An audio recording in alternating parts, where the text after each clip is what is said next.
And don't make the mistake that most of your mothers and fathers made. When I wake up in the morning, my prayer is not thank God I woke up. The Ku Klux Klan woke up this morning. The drug pushers woke up this morning. I thank God that I made another 24 hours in the most vicious, nasty, hateful, insane nation that's ever existed with my wits, without hating, without being bitter, and without being mean. And I thank God that I survived 24 hours in that type of atmosphere with the type of amusement and friendliness. And so I would say to young folks, don't be in a state of denial of the racism and sexism, but don't let that block you. Don't teach your children that you have to be twice as good as a white. That's an awful thing to teach a child. Mm-hmm.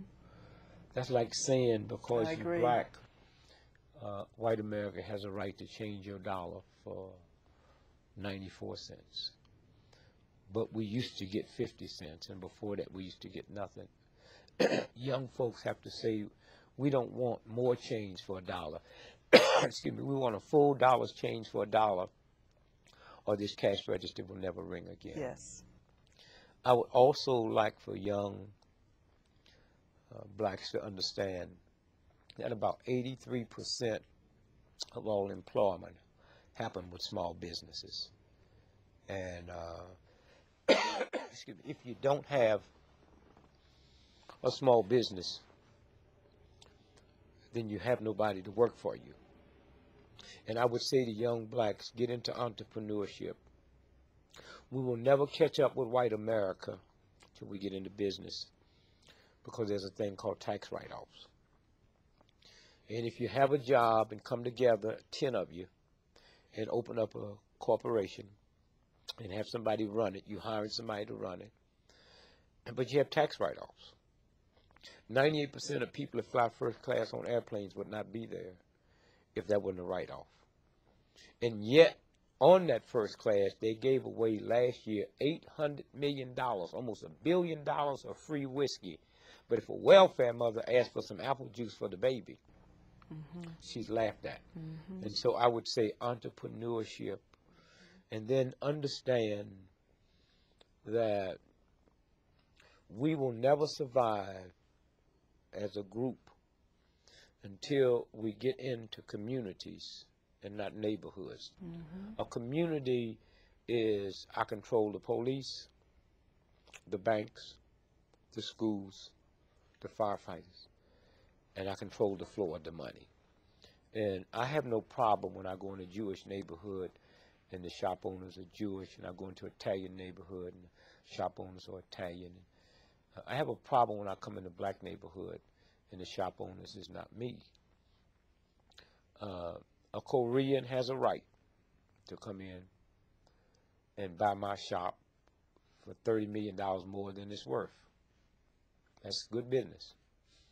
But if we decide that we're not going to do business with that one, then he'll have to sell it back, or she'll sell it back to a black person for $1 million. Yes. And then the money circulates, and that's how you change. We've been so busy dealing with the hurt and the pain and the misery and glamorizing a hand few that have made it, that we have never really looked at, like they say, your role model. If you haven't got a role model in your house, you should fall on your knees and pray to God, because something is wrong. Yes. And so I would say to young folks, it's not about alcohol, but it's hard for me to say that to you when a 5-year-old got to reach past mama's beer and papa's wine to get some mayonnaise. I would also say to young folks that the #1 drug that will wipe you out is not cocaine, it's not heroin, it's marijuana. And they deliberately make that a recreation drug, but it stays in the muscles, it stays in the blood, and it will wipe out your memory bank. And also, this is the first time in the history of TB that TB has always been known as poor folks. It's the first time that TB is not running rampant in the ghetto. It's running rampant in middle income white America because it's the marijuana that they spray, and that's no accident. And so I would just say to young folks, you have to reevaluate everything you've been taught. I would say to the black folks that just because a black person is 90 years old don't mean they have wisdom, and you need to listen to them, because if you was dumb and stupid when you was 9, you dumb and stupid when you 90.